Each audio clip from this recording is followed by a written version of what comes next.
Desires. They're the root of everything that stirs around us. Some crave wealth, others yearn for love. But what most forget is that desires aren't limited to the living. Even the inhuman, the dead, carry their cravings. When a person dies with unfulfilled desires, their soul doesn't always find peace. It lingers, trapped in this world, heavy with the weight of what it couldn't achieve. These souls search relentlessly for a way to fulfill what they were denied in life. And they need a vessel, a host, a doorway. This is the story of one such soul, a spirit so consumed by desire that death could not silence it.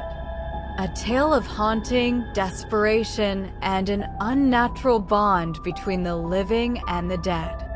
To protect the privacy of those involved, names and locations have been altered. What you're about to hear is shared by one of our subscribers. The events, as chilling as they may sound, happened to his grandfather, a man named Peter. This story begins in the early 1960s. Peter, a dashing young man in his early 20s, had just graduated and secured a respectable position as a government officer. He was bright, ambitious, and full of life. Not long after, he married the love of his life, Ava, a woman of quiet grace and captivating beauty. Their days were filled with joy, laughter, and the promise of a beautiful future. But like most stories that take a dark turn, it all began innocently. As part of his government post, Peter often worked late into the night, buried in paperwork and high-priority cases. Days turned into weeks, and weeks into months. The burden began to take its toll. The long hours, the constant pressure, it drained him. Peter, once full of energy, now looked tired and worn. He needed a break. Desperately. One evening, Ava saw the exhaustion in his eyes and gently suggested, "Why don't we go to my parents' place for a few days? It's far from the noise and rush, near a quiet riverbank, surrounded by forest. People there live simply. We'll find the peace you need." Peter hesitated for a moment, but the thought of escaping the city's chaos tempted him. Within a few days, they packed their bags and set off toward the village, a secluded paradise, untouched by time. They were seeking rest, but something else was waiting for them. Peter and Ava finally arrived at her ancestral home nestled deep within the quiet countryside. They were welcomed with warmth and open arms. Her family showered them with love, food, and celebration. It was Peter's first visit to Ava's native home since their wedding. Their courtship had bloomed in the city, and marriage followed soon after, leaving little time to explore roots and traditions. But now, away from the deafening city buzz, Peter was enchanted. The village was breathtaking. A slow-moving river curved behind the house, its waters whispering through the trees. The surrounding forest stood tall and ancient, its silence broken only by the calls of distant birds and the soft rustle of wind. Peter quickly grew fond of one particular spot, a large, flat stone by the riverbank, shaded by an old peepal tree. Every evening he would sit there, mesmerized by the song of the water and the golden reflections of sunset dancing across the ripples. It was the first time in months that his restless mind felt still. He began to return to that very spot every day, drawn to it like a moth to flame. The calm he found there felt otherworldly. But peace, they say, never lasts for long. And Peter's favorite place of solace, that quiet riverbank, would soon become the reason his peace was forever disturbed. Something had been watching, and it had waited patiently for someone, just like him. One quiet night, after dinner, the family gathered in the backyard. The air was cool, filled with the scent of moist earth and blooming jasmine. Laughter echoed under the dim lantern light as they shared old memories and stories, moments that felt like the calmest chapter of their lives. But peace has a strange way of turning into dread. Suddenly, Peter stopped laughing. His smile faded. He sat motionless, eyes fixed, not on Ava, but through her. Ava noticed the change instantly. She asked softly, Peter, why are you staring at me like that? Peter didn't respond. His eyes, wide and unblinking, remained locked on something behind her. Ava turned slowly, her heart beginning to race. Nothing was there, just the darkness of the trees, the rustle of leaves, and the cold breath of wind. Then Peter finally spoke, his voice hollow, distant. Why did you come here? This is private property. Leave now. Ava's parents froze. Ava spun back around, staring at Peter in disbelief. Peter, what are you saying? Who are you talking to? Peter blinked as if snapping out of a trance. His eyes searched the darkness, now confused. He said slowly, There was a woman standing right behind you, pale, dressed in white.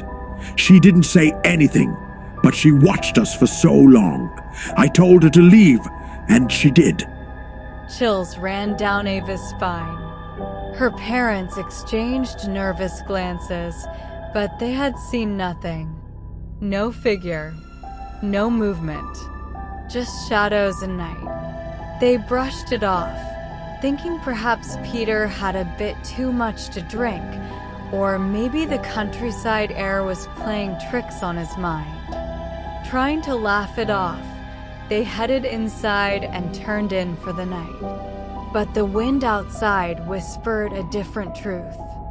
Peter had seen something, and whatever it was, it hadn't come just to watch. From that night onward, every evening when the sun dipped behind the trees, Peter's behavior grew more disturbing. As the shadows lengthened and the light faded from the sky, Peter would suddenly stop whatever he was doing and fix his gaze on the front gate, his eyes wide with fear, his body tense as if expecting something. Then he would scream, I told you to leave. Why do you keep coming back?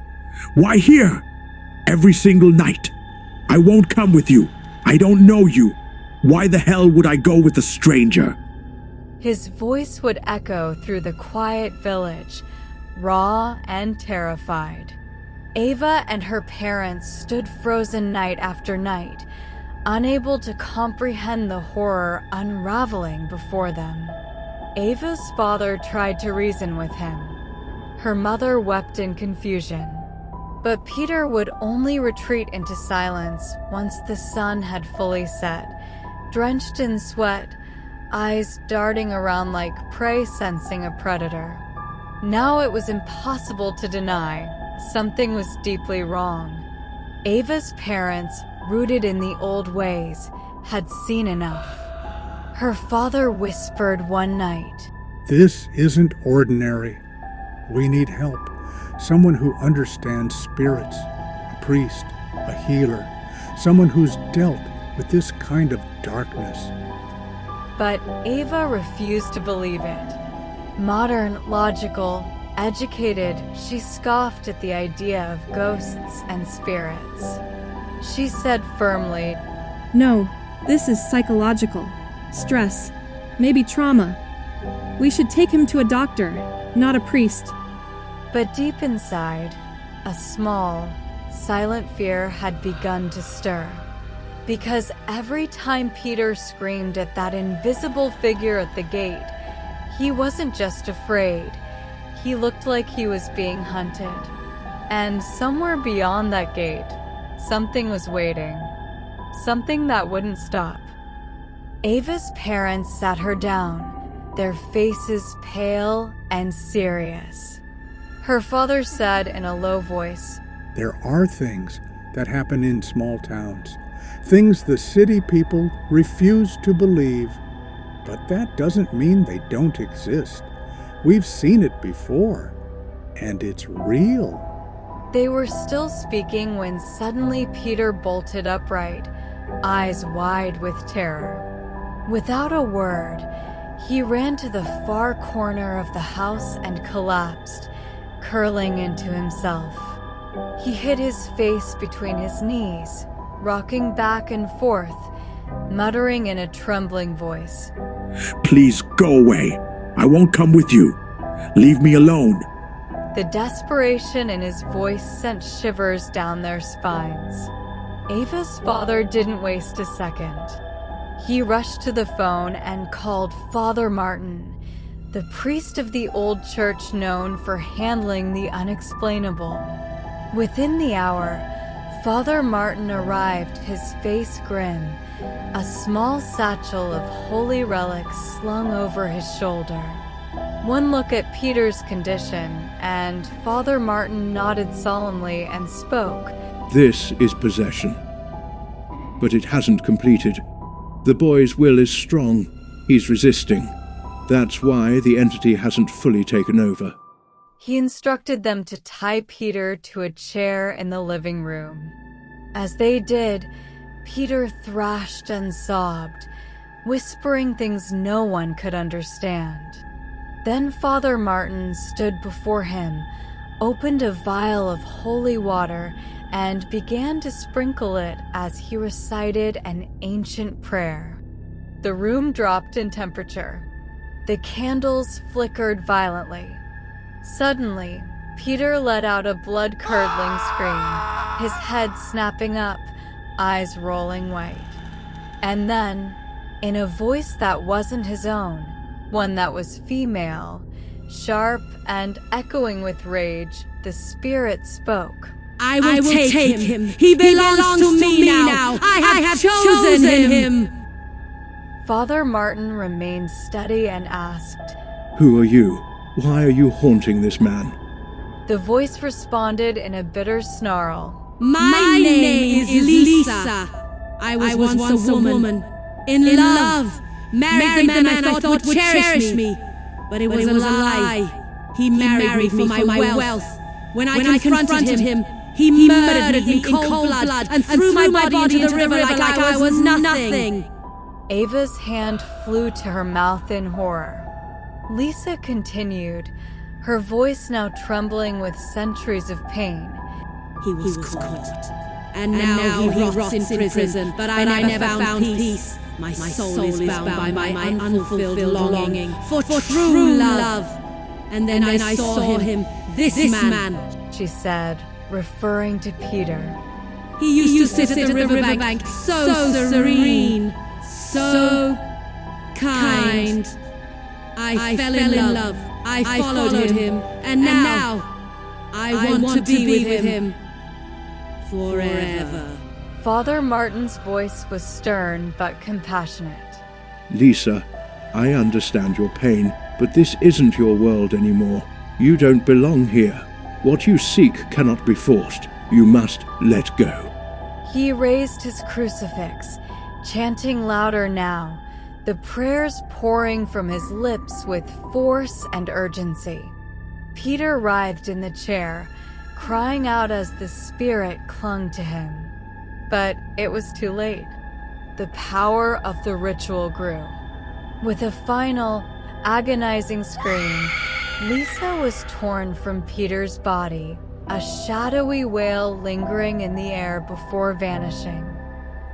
Peter slumped in the chair, unconscious but breathing. Father Martin wiped the sweat from his brow and said, The exorcism worked, but this isn't over. That spirit was attached deeply. If he stays here, she may return. And next time, she won't leave so easily. Without hesitation, Ava packed their things and took Peter back to the city. Even now, Ava couldn't fully accept it.